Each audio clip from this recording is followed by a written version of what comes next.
on vibrate, that would be great. And then if you plan on addressing the governing body, if you wouldn't mind going to that podium and telling us your name or any organization that you represent. So, clerk, please call the roll. Dr. Rennie? Mr. Roybal? Here. Mr. Shaner? Here. Mr. White? Here. Mr. Case? Here. Mr. Cook? Here. Mr. Escobar? Mr. Laybourne? Here. Mr. Luna? Here. Mayor Orr? Here. 2 members are absent. We do have a quorum. Please join me in the Pledge of Allegiance.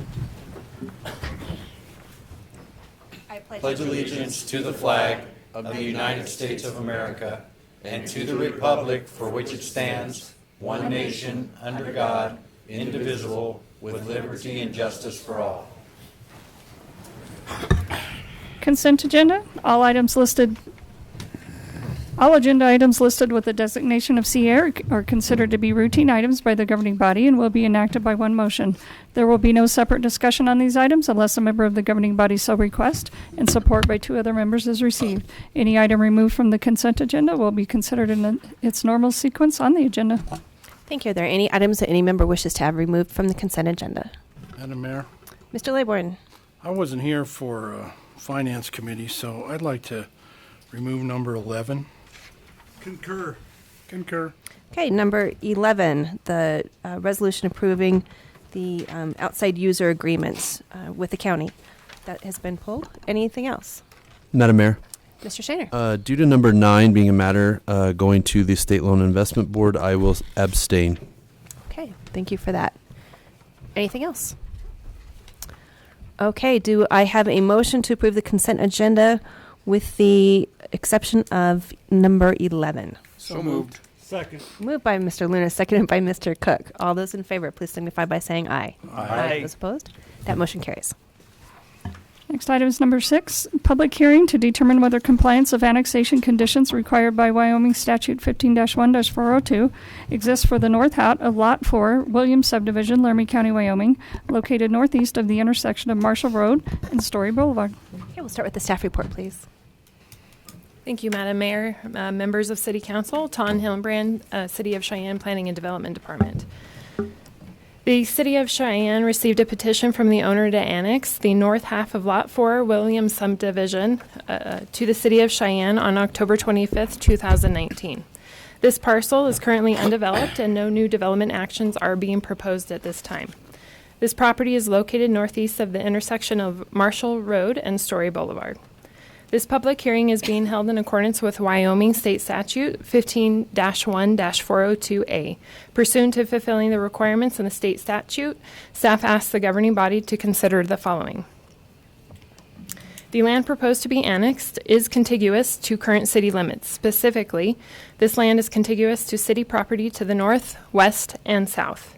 All city services and utilities currently available to residents of the city will be provided to the residents of the annexed land. Extending sewer will increase the health and safety of the residents. The area to be annexed is inside the urban service boundary and is designated urban residential by Plan Cheyenne. The urban residential designation is intended to develop with a variety of residential types, including single-family residences, duplexes, condominiums, and apartments. This type of development is best supported by being inside city limits and by connecting to city services. By state statute, certified mailing must be sent to all landowners and utilities within the annexed area 20 business days prior to the public hearing. According to the city's calendar, 20 business days prior to today's hearing was November 19th. The certified mailing was sent out on November 12th, 2019. The earliest confirmation of receipt was dated November 13th. The ordinance associated with this annexation is item number 7 on this evening's agenda. Thank you very much. Thank you. Are there any questions for staff? Thank you very much. Discussion by the public. Any discussion by the public? Please.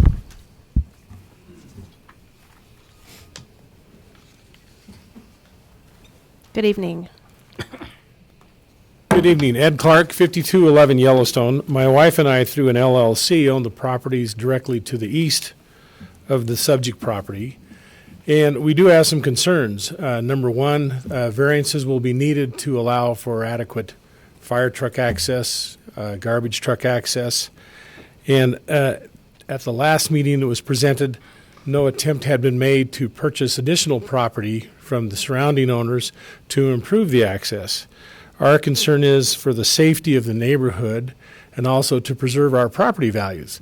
In the future, we plan on possibly developing the lots, and we would hate to see our lots encumbered by having to provide additional access to this property, which doesn't have adequate access at present. Otherwise, we're not opposed to the annexation. We just are opposed to some of the significant variances they're asking for. Thank you. Thank you. The questions of Dr. Clark. Thank you, Doctor. Okay. Any other public comment? Any further public comment? Okay, hearing none, the matter of this public hearing is closed. Next item is number 7 on page 2. Ordinance first reading, annexing to the city of Cheyenne, Wyoming, the north half of Lot 4, Williams Subdivision, Laramie County, Wyoming, located northeast of the intersection of Marshall Road and Story Boulevard. This item is referred to Public Services Committee. Ordinance on first reading pursuant to Section 2.2.1 Zoning Map Amendment, Section 5.1.2 Zoning Districts Established, and Section 5.1.3 Official Zoning Map of the Unified Development Code, changes the zoning classification from County LR Low Density Residential to County LR Low Density Residential for the north half of Lot 4, Williams Subdivision, Laramie County, Wyoming, located northeast of the intersection of Marshall Road and Story Boulevard. This item is referred to Public Services Committee. Next item is number 11, resolution approving sanitary sewer service by outside user sanitary services agreement for Laramie County Fire District Number 2 for Tract 28, accepting the east 40 feet of said tract, Delrange Addition, second filing, Section 22, Township 14 North, Range 66 West of the 6 p.m., Laramie County, Wyoming. Mr. White. Madam Mayor, the recommendation of the Finance Committee is to adopt, and I so move. Second. It's been moved by Mr. White and seconded by Mr. Luna. Discussion by the public.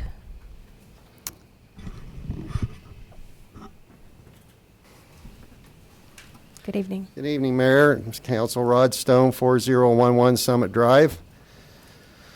Thomas Heights flooding victim. This water from Thomas Heights is fouling 6 septic systems. Mine's one of them.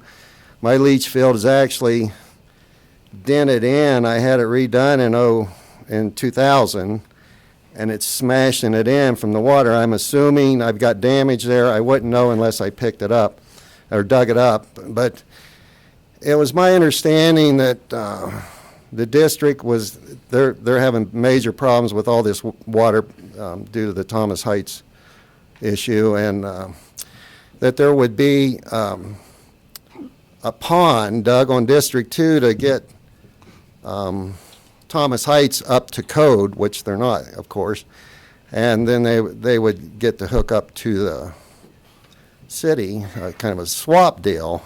And I'm concerned, I thought that's where that was going to go. Is the pond part of this problem that Thomas Heights is causing? I'm going to have City Attorney Mike O'Donnell, who's been working on this issue, explain where we are at in the process of this. Thank you. Thank you, Madam Mayor, members of council, and Mr. Stone. Good evening. To answer Mr. Stone's question, possibly. Here's the deal. The engineering department is currently working on 3 different options to try to solve the Thomas Heights problem. And those options were just briefed to you just the other day, Mayor. Things are a little slowed down over the holidays right now. We're planning on conducting another meeting with Mr. Stone and the other residents of the area to present these 3 potential options. Only one of them involves a new pond on the fire district land. The other 2 options are slightly different, and we want to explore which is going to provide the best relief and the best water elimination through the neighborhood. So to answer your question, it's possibly. Possibly.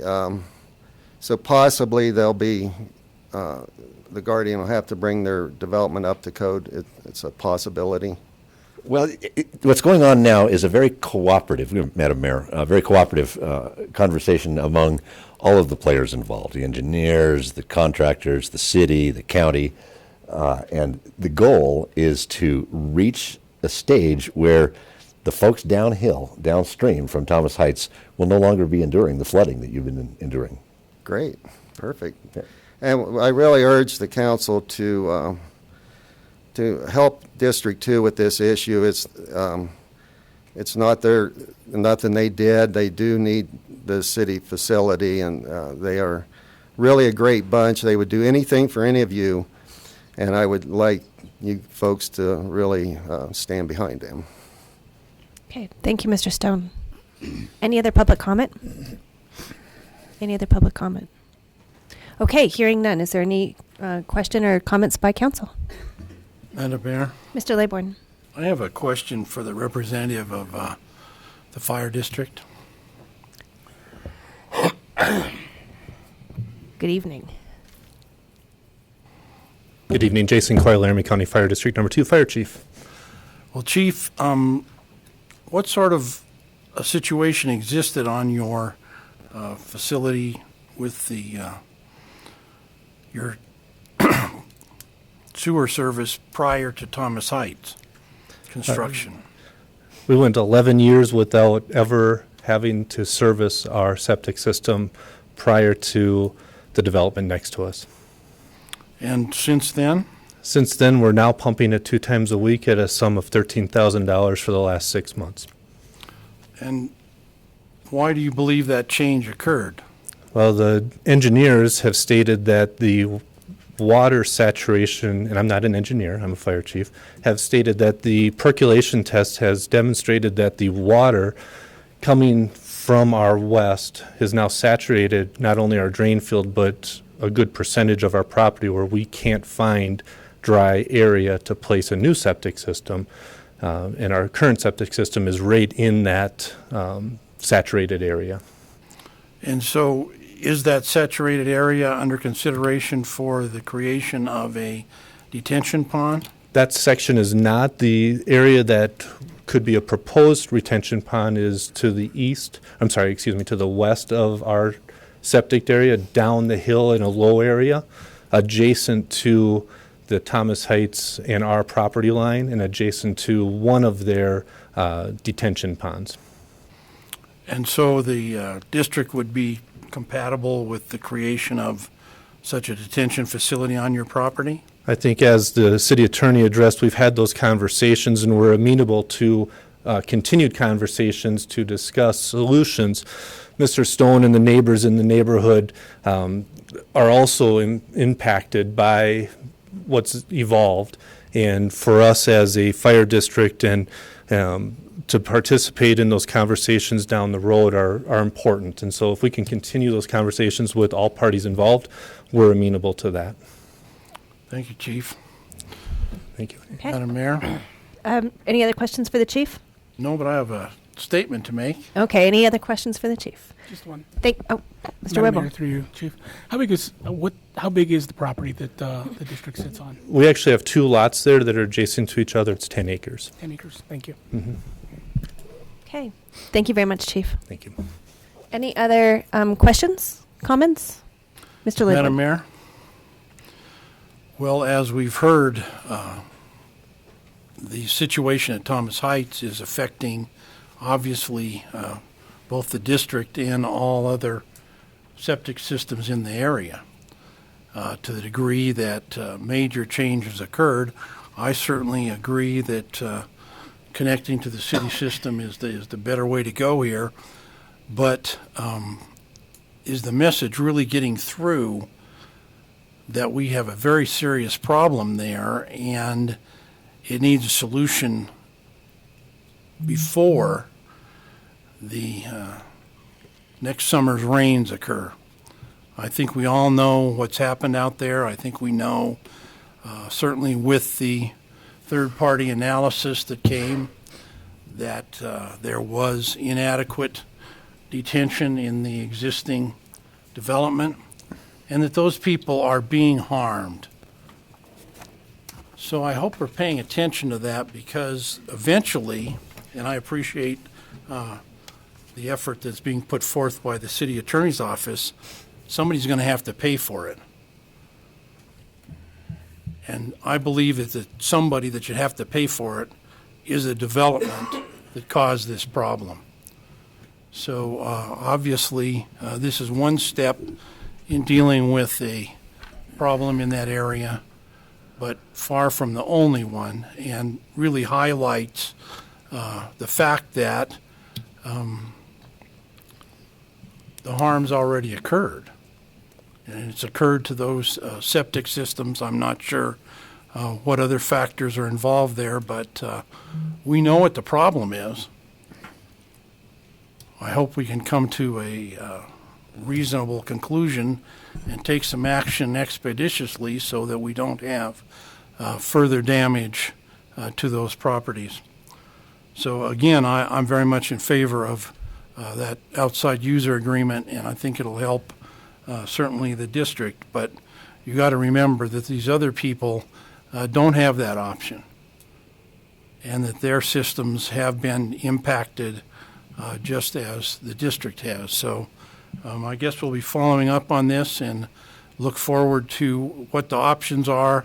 But again, who's going to pay for it? Thank you. Thank you, Mr. Laybourne. Any further comment? Okay, hearing none. All those in favor, please signify by saying aye. Aye. Those opposed? That motion carries. Next item is number 12, resolution pursuant to Wyoming Statute 15-1-404B, certifying compliance with Wyoming Statute 15-1-402 for a city-initiated annexation for a portion of land generally located between Old Happy Jack Road and Happy Jack Road and west of I-80. Mr. Shaner. Do public comment, or do we do motion first? I think we do a motion Okay. first and then we send it out for comment. Madam Mayor, the recommendation of the Public Services Committee is to adopt, and I so move. Second. Okay, it's been moved by Mr. Shaner, seconded by Mr. Luna. Discussion by the public. Discussion by the public? Discussion by council. Madam Mayor, Mr. Shaner. I move to amend by substitute dated 12/16/19. Second. Okay, it's been moved by Mr. Shaner, seconded by Mr. Luna for the substitute. And Madam Mayor, the substitute just changes in the entitlement, the very last word from I-80 to I-25. Okay, thank you. All right. Any further questions or comments from the public on the substitute? Questions from council? Okay, all those in favor of the amendment, please signify by saying aye. Aye. Aye. Those opposed? That motion carries. We're now back on the main motion. Further comments? Okay, hearing none. All those in favor, please signify by saying aye. Aye. Those opposed? Motion carries. Next item is number 16 on page 3. Resolution certifying that the governing body of the City of Cheyenne has agreed to the Town of Albin's capital improvement projects to be submitted to the Office of the State Lands and Investments State Loan and Investment Board for countywide consensus block allocation grant funding from biennial fiscal year 2011-2012 in the total amount of $14,562, reallocation of funds. Oh, thank you. You're right. This is referred to Finance Committee. Madam Mayor, Mr. White.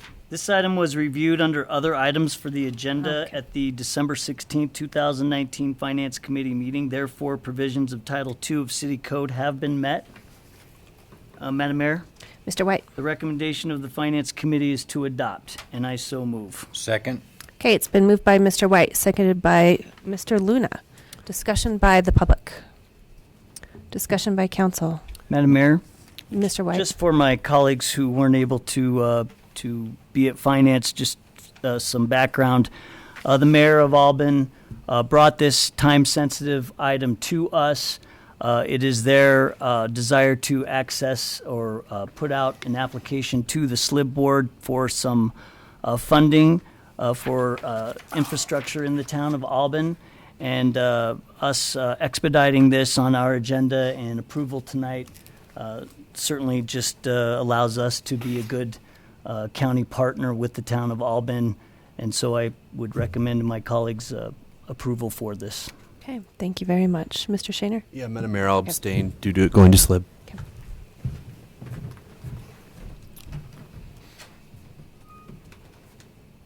Okay, we have a motion. All those in favor, please signify by saying aye. Aye. Those opposed? Motion carries. Next item is number 20 on page 6. Yes, I do. 20A, reappointments of Brent Grosbeck and Joe Patterson to the Contractor Licensing Board, Nicholas Pickering and Ray Fertig Jr. to the Building Code Board of Appeals, Lee Filer to the Personnel Commission, Patrice Gapin and Stephen Gannison to the Housing and Community Development Advisory Council, John Brewster and Jason Bogsty to the Historic Preservation Board, Greg Palmquist to the Planning Commission, William Beeman to the City County Frontier Park Improvement Joint Powers Board, Jeffy Wiggins McMullen to the Fire Civil Service Commission, and Patty Riesland, Howard Hills Sr., Justin Whitaker, Michelle Warner, Julie Tucker, Daryl Hensel, Mary Ritchie, Marcia Dial, Dr. Carol Martin, and Stephen Bates to the Mayor's Council with People for Disabilities. Thank you. Is there any discussion by the public on this? Discussion by the public? Okay, do I have a motion to approve? So moved. Second. Moved by Mr. Luna, seconded by Mr. Shaner. Discussion by council? Okay, as these are mayoral appointments, I will not be voting. All those in favor, please signify by saying aye. Aye. Those opposed? Motion carries. 20B, appointments of Brian Casey to the Contractor Licensing Board, Julie Good to the Building Code Board of Appeals, Carla Winkler to the Police Civil Service Commission, Haley Chinchar to the Downtown Development Authority Board, Linda Burt to the Personnel Commission, David Cook and J.C. Manilow to the Housing and Community Development Advisory Council, Kathy Tabor Douglas and Millward Simpson to the Historic Preservation Board, David Janes to the Laramie County Juvenile Services Joint Powers Board, Brian Finnemore to the Board of Adjustment, and James Powers to the Planning Commission. Okay, is there any discussion by the public? Do I have a motion by council? So moved.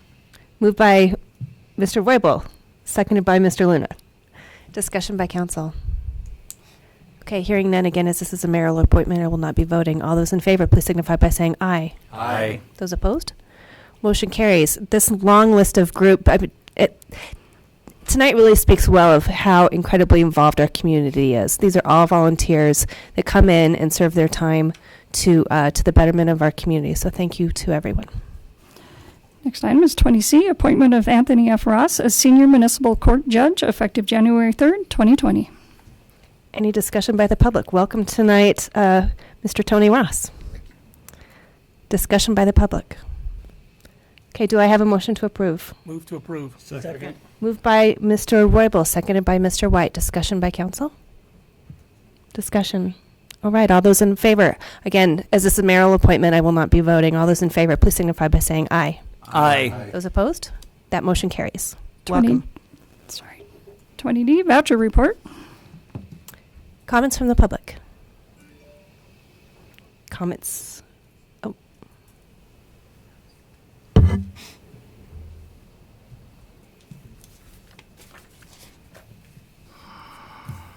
Good evening.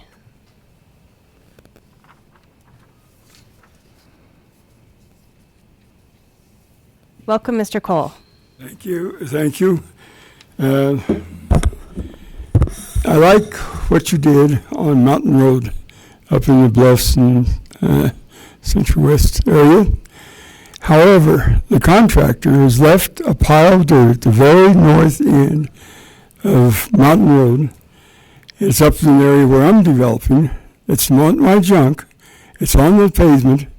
It doesn't follow any of the requirements of putting dirt on there.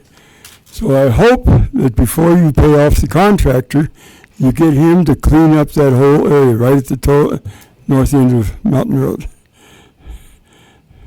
Because I don't want to have to do it. Mr. Cole, we'll call him in the morning. Okay, thank you. Say, Frank, Thank you. Merry Christmas.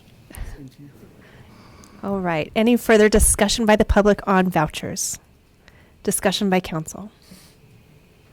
Okay, next item. 20E, revenue report. Any discussion by the public on the revenue report?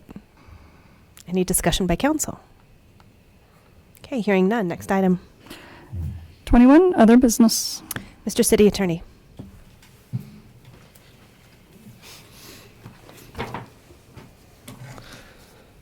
Madam Mayor and members of council, there has been an issue percolating for the last couple of months that I wish to address and make sure the record is straight because there have been some reports in the news that are factually inaccurate.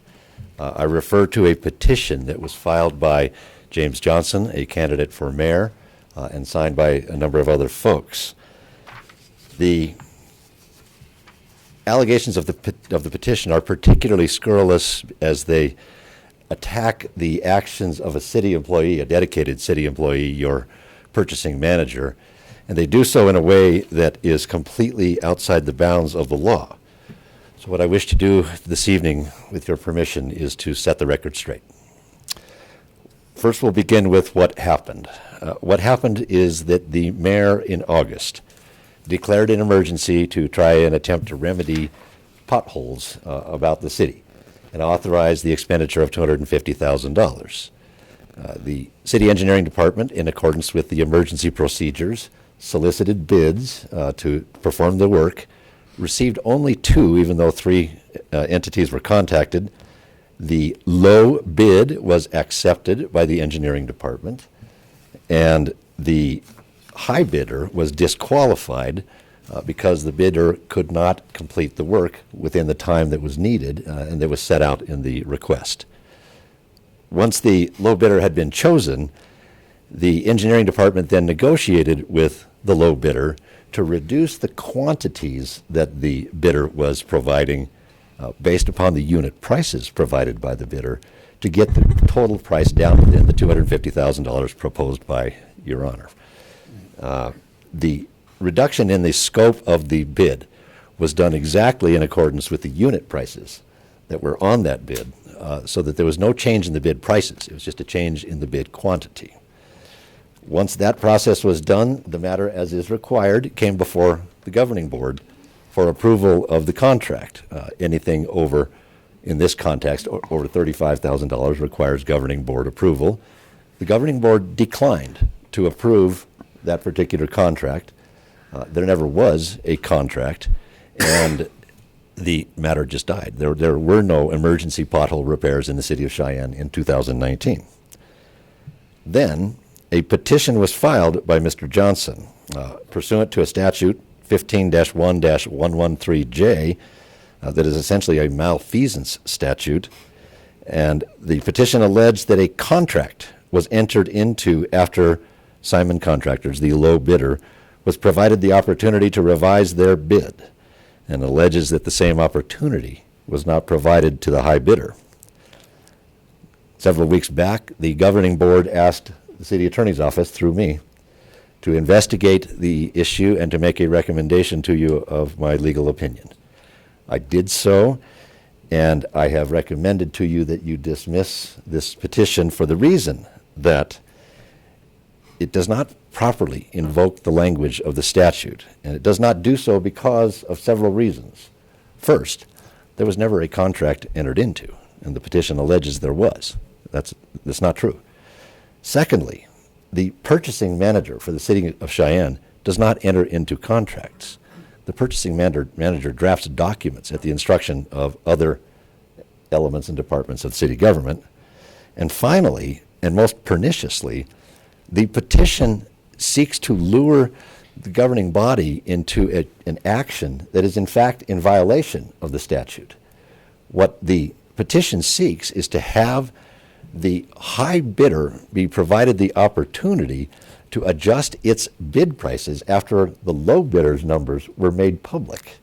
That is a clear violation of the statute. It would subject all of you to the penalties of the statute, which are up to a $1,000 fine and vacation of your office.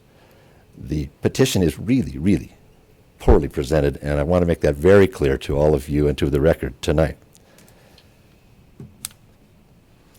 At last 2 weeks ago, or not quite 2 weeks ago, a week and a half ago at the governing board meeting, there was no action taken on the petition, which I understood to mean from the governing board that the board was not going to take any action, that the petition had no merit, and that the advice I provided to the governing board had been accepted. If I have that wrong, you can sure tell me in just a moment. Since that time, Mr. Johnson has gone on local news and made a series of assertions regarding this situation that need to be addressed. He has accused the city of not playing on a level playing field, that the emergency procurement process allows the mayor to end run the council, that the council needs to push harder on the mayor, that the city attorney used, quote, lots of legalese to worm its way out of holding the city accountable, close quote, that someone told procurement to favor Simon Contractors over Knife River, the high bidder, that it was a fixed process conducted solely through the mayor and not council, and that, and here's key language, that the city should have played Knife River off against Simon. That is, in fact, the violation of the statute that I mentioned just a moment ago. It is exactly what cannot occur under the law. And the assertions go on to state things like the city attorney has told council that it has no authority over approving contracts. You all know that's not true. And there were a series of allegations that council should hold the mayor criminally responsible. All of those assertions are false. The petition is clearly a political move by a candidate for mayor. It does not properly allege malfeasance of any kind, although it does drag the name of your purchasing manager through the mud. The city staff properly obtained 2 competitive bids and accepted the low bid. The city then properly reduced the scope of that bid on the numbers provided to get within available funding. The governing board, in the exercise of its proper authority, declined to approve a contract. This petition, as I stated a moment ago, is designed to lure you as the governing board into taking an action that would place you in violation of Wyoming statute. Every action taken on the pothole question was done in public. It was done in accordance with the law. It was done right here in this very room. No credible allegation of malfeasance exists of any kind. There is no need for the governing board to hold a hearing on this matter, and the petition should be dismissed with prejudice. Thank you very much. I will, of course, answer any questions. Thank you. Are there questions for City Attorney O'Donnell? Okay, hearing none. Madam Mayor. Mr. Case. Based on just kind of what you just said, is this an item that we should put on the agenda in the future in order to discuss the advice to dismiss with prejudice? Madam Mayor and Mr. President, it's a little bit gray. The petition, because it does not satisfy the language of the statute, does not require any action because it didn't trigger the language of the statute that requires a hearing.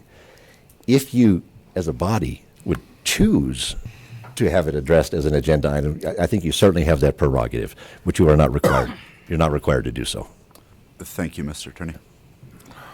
Any other questions? Madam Mayor. Mr. Weibel. Through you to the city attorney, have you spoken with Mr. Johnson about this? I have not. Thank you. Or have you had any communication with him? Madam Mayor. Mr. City Attorney. Councilman Roybal, no, I have not. Okay. Madam Mayor. Mr. Case. Through you, I did it after you and I spoke, Mr. Attorney, forwarded your advice to the council to Mr. Johnson. And I was aware of that, and thank you. Any other questions by council of Mr. City Attorney O'Donnell? Okay, thank you very much. Okay, we will take any public comments on this particular issue. On this particular issue, I am limiting comments to 3 minutes per individual.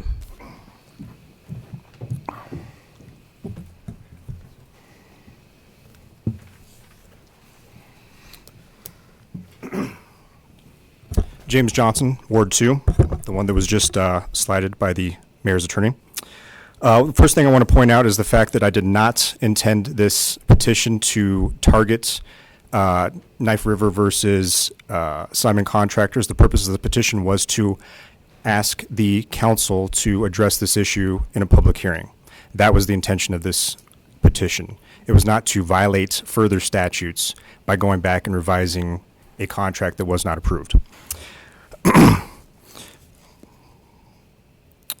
In the most recent 3 audits by MHP has performed for the city, there have been recurrent findings and demonstrated pattern of either incompetence or deliberate malfeasance in our city bureaucracy. Fraud is the easiest to perform in the climate of chaos where one can hide their actions under the color of, oh, I didn't know about that. Now, with someone having a financial background leading our treasurer's office, I'm hopeful that regarding the level of turnover our city has experienced in that department, under her leadership, the problems in our accounting records and processes pointed out by MHP for the last 3 years will finally be addressed. I have submitted a petition to this body signed by a requisite number of registered electors of the city. Hundreds more support the notion that this mayor and her administration needs to be held accountable of her misuse of taxpayer funds, under the appearance of personal gain in many cases. And while we have all heard the tit for tat on radio, read it about in newspapers, and seen the videos of our TVs and computer screens, we have not seen the actions to back up these words. That was the intent of this petition, to give the council the ability to hold the mayor and her administration accountable in some meaningful sense, a chance to put their money where their mouth is, so to speak. The statute cited by the petition does not specify that a contract need to be affirmed, or indeed that there need to be a contract at all. To state otherwise, as the mayor's attorney has done in his memo to you all, is to suggest that misconduct by a city official only exists when a transaction is completed, when a contract is fully executed. How does that look to the citizens? How does it look to agree with the idea that it's not really a crime to favor one bidder over another as long as we don't actually finalize the contract? The statute I cited in that petition states in part, or who favors one bidder or respondent over another by giving or withholding information, which is precisely what I contend happened in this situation. Now, while I named the procurement manager in the petition, as his name is on the memo that proves that this is what happened in this case, I doubt he was the person who made the final decision. In fact, the memo we received from the mayor's attorney states as much, which is why it's important that the council take this investigation upon themselves as they're required to by the statute to do so, and ascertain who directed Simon Contractors to be favored over Knife River in the pothole emergency procurement bidding process. As it states in the statute, the governing body must hold a hearing on this matter if you receive the petition signed by the required number of electors, which you have, as has been certified by the city clerk. It does not allow the mayor's attorney to interfere with that statutory requirement by attempting to convince this council, much as he has convinced you that you have no role in reviewing the mayor's expenditures, that you must simply ignore the petition, and worse, never consider such a petition again. Once more, I find it embarrassing, as much as I hope you all do, and everyone in this room, Mr. Johnson, that's that our city, as city council, has been effectively neutered by the mayor's attorney in so many aspects of their statutory duties. I would once again encourage you all to seek out a second opinion on these matters before a final decision is reached. And once you assert your authority against the mayor unrestrained, as we the taxpayers expect of you. Mr. Johnson, you may be removed from the room.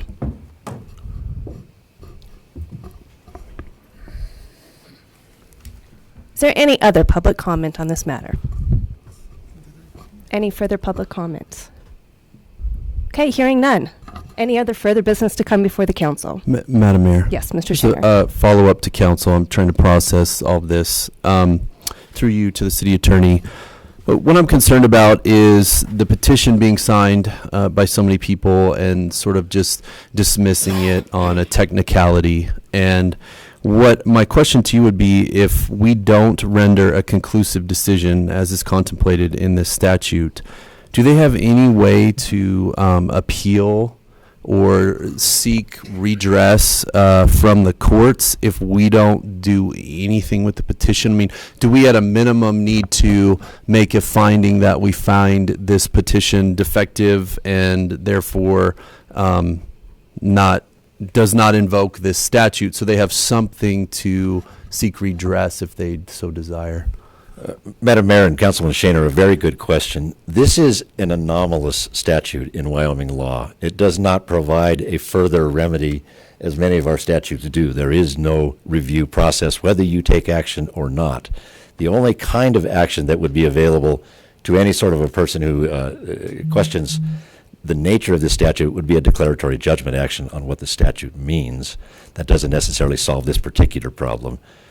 I rather think, Madam Mayor and Mr. Shaner, Councilman Shaner, that it is more of a political question, whether you wish as a body to make your feelings known by a vote or not.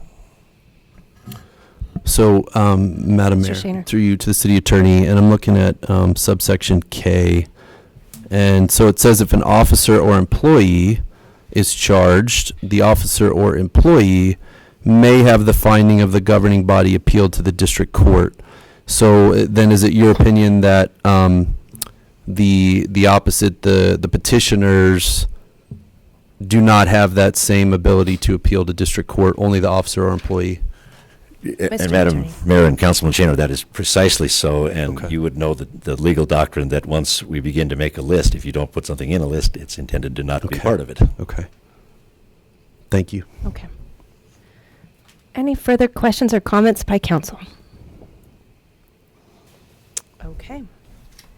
Well, being that there is no further business to come before the governing body on this last meeting of the year, we wish everybody a Merry Christmas, a Happy Hanukkah, a Happy New Year, and we'll see everybody in 2020. Take care.